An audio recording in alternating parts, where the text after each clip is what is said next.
Vous êtes branchés sur la radio Campus Unikin, la radio du savoir, sur 107.6 MHz, votre radio.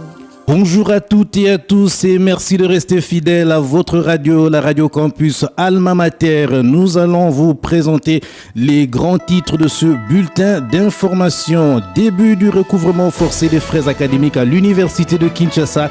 Les portes des facultés sont fermées aux étudiants non en règle. Vous suivrez dans ce journal le secrétaire général académique Charles Odiko. Évaluation du système LMD. Les travaux ont débuté ce samedi 10 août 2024. Les conclusions seront connues dans un mois. Et puis au groupe scolaire du Moamba, le traitement des dossiers d'inscription pour l'année scolaire 2024-2025 commence ce jeudi 15 août. Les modalités d'inscription dans ce bulletin d'information à la présentation Jean-Paul Mbouya Koutoumissa. Début du contrôle des frais académiques à l'université de Kinshasa. Les étudiants non en règle sont invités à s'acquitter de leurs obligations. Seuls les étudiants en ordre de paiement des frais académiques sont autorisés à accéder dans les auditoires. Le professeur Charles Odiko Lokangaka est secrétaire général académique de l'UNIKIN. Il nous parle du contrôle des frais académiques. Dans le système universitaire, la qualité d'étudiant ne s'acquiert pas par la simple présence sur le site universitaire ou par l'inscription d'une liste que l'on pourrait considérer comme désadmissible dans une faculté ou dans une promotion. On est étudiant lorsqu'on est en règle avec le paiement des frais académiques. Maintenant, compte de certaines réalités et paramètres de notre pays, nous laissons les étudiants suivre les enseignements, parfois même passer les examens et à la fin de l'année, on trouve les moyens de recouvrement forcé. Donc, il y a ce contrôle-là pour vérifier l'accès dans nos bâtiments et ne laisser l'accès dans les bâtiments qu'aux étudiants. Donc, ceux qui sont en règle de paiement des frais académiques. Et maintenant, ce contrôle concerne quelle année académique? Mais c'est l'année académique 2023-2024 qui tend vers à la fin pour certaines facultés. Si vous allez en médecine, il y a des étudiants qui présentent la session comme pour les finalistes de droit dans le même bâtiment que la faculté des lettres se situe notre radio. Il y a des étudiants de deuxième année de licence qui sont en train de passer la dernière session. Jusque-là, le contrôle est décidé un mois, donc jusqu'au 12 septembre. Et c'est le comité de gestion qui va décider de la suite au regard des résultats obtenus. En réalité, celui qui n'a pas payé les frais pour l'année académique 2022-2023 devrait être élargi de toutes les grilles de délibération. Donc, on considère que cette année-là est mieux si la personne n'a pas pu régulariser cette situation. Le secrétaire général académique de l'université de Kinshasa, le professeur Charles Odiko. Évaluation du système LMD, licence, master, doctorat. Les travaux ont débuté ce samedi 10 août à l'hôtel Béatrice à la Gombe. Les conclusions seront connues d'ici un mois. Glodave Boloy Belongo a pris part à cette cérémonie. Il nous relate le déroulement de ces assises. La cérémonie a commencé par les mots des circonstances de la ministre de l'Enseignement supérieur et universitaire, Marie-Thérèse Sombo, qui a rappelé l'importance de cette grande cérémonie, réunissant plusieurs membres du corps scientifique, académique et autorités du pays autour de la réforme du système LMD en RDC. La réforme LMD a été conçue pour répondre à deux impératifs majeurs, à savoir harmoniser notre enseignement supérieur et universitaire avec des standards internationaux et favoriser la mobilité du personnel enseignant et des étudiants à l'échelle mondiale. Ces objectifs sont au cœur de la vision de son Excellence, Monsieur le Président de la République, chef de l'État, Félix Antoine Tshisekedi Tshilombo. Après son suivi du discours du ministre de l'économie nationale, le professeur Moukoko Samba représenta la première ministre Judith Souminois qui a ouvert ses assises. Comme toute réforme, la transition au système LMD ne peut se faire sans écueil. C'est pourquoi, 3 ans après sa mise en application dans tous les établissements de l'enseignement supérieur et universitaire de notre pays, il est opportun d'en évaluer les résultats, de mettre en évidence les forces les faiblesses, les opportunités et les menaces. Ces éléments permettront au gouvernement d'orienter l'évolution future. À cet effet, au nom de son Excellence Madame la Première ministre, chef du gouvernement, je déclare ouvert les travaux d'évaluation à mi-parcours du système LMD. Parmi les participants, on note la présence du recteur de l'Université de Kinshasa, le professeur Jean-Marie Kayembe, qui a pris part à ces assises. Notons qu'au cours d'évaluation du système LMD, les experts vont procéder à son évaluation approfondie sur des outils spécifiques qui seront testés et validés. Les résultats d'évaluation du système LMD vont permettre d'identifier les forces et les faiblesses de ces nouveaux systèmes à travers toute l'étendue de la République. Glodave Boloy Belongo pour le compte de la Radio Campus Alma Mater. Au groupe scolaire du Moamba, le traitement des dossiers d'inscription commence ce jeudi 15 août 2024 pour l'année scolaire 2024-2025.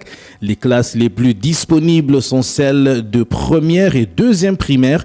Jean-Pierre Nzala est directeur général du groupe scolaire du Moamba. Il explique les modalités d'inscription. Les parents ont commencé à faire leur demande depuis longtemps, mais nous n'avons encore rien traité parce que nous sommes en congé. Nous commençons le 15, c'est la reprise des activités officielles.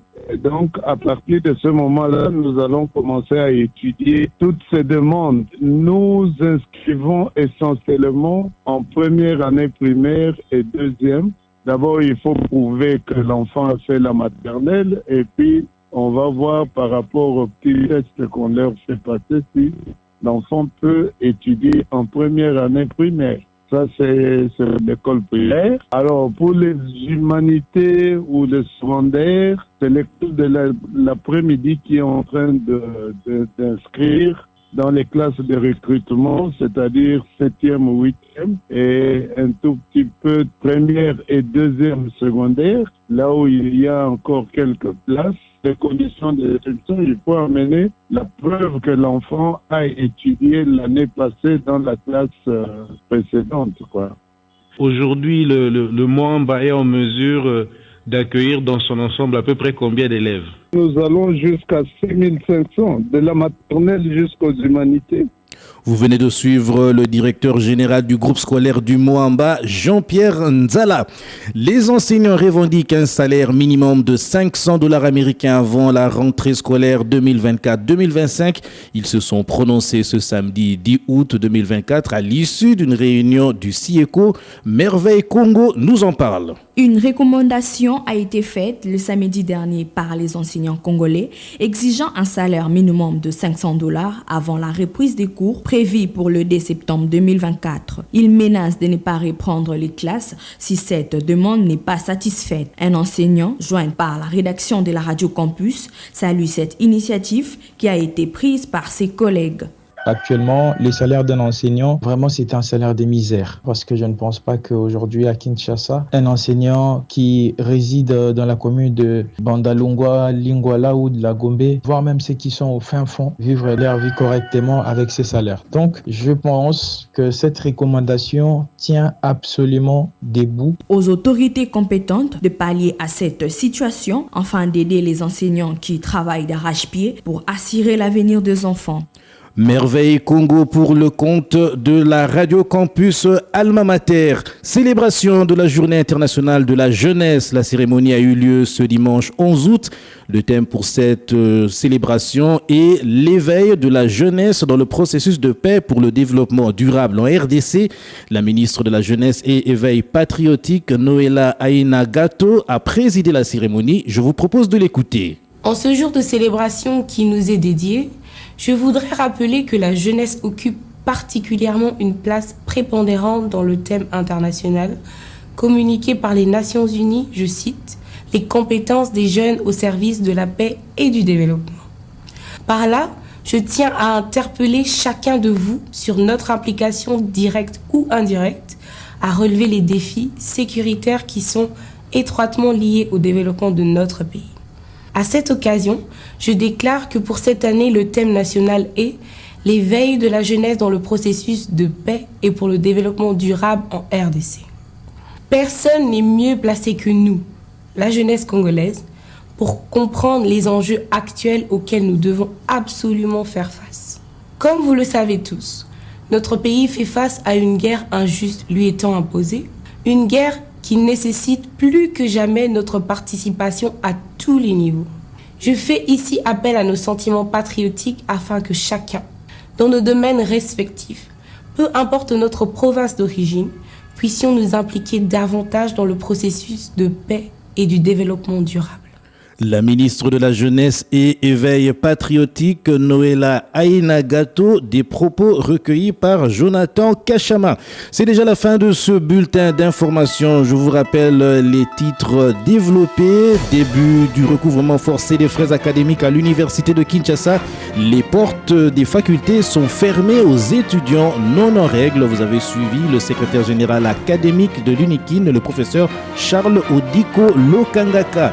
Évaluation du système LMD. Les travaux ont débuté ce samedi 10 août 2024. Les conclusions sont attendues pour les 30 prochains jours. Et puis au groupe scolaire du Moamba, le traitement des dossiers d'inscription pour l'année scolaire 2024-2025 commence ce jeudi 15 août.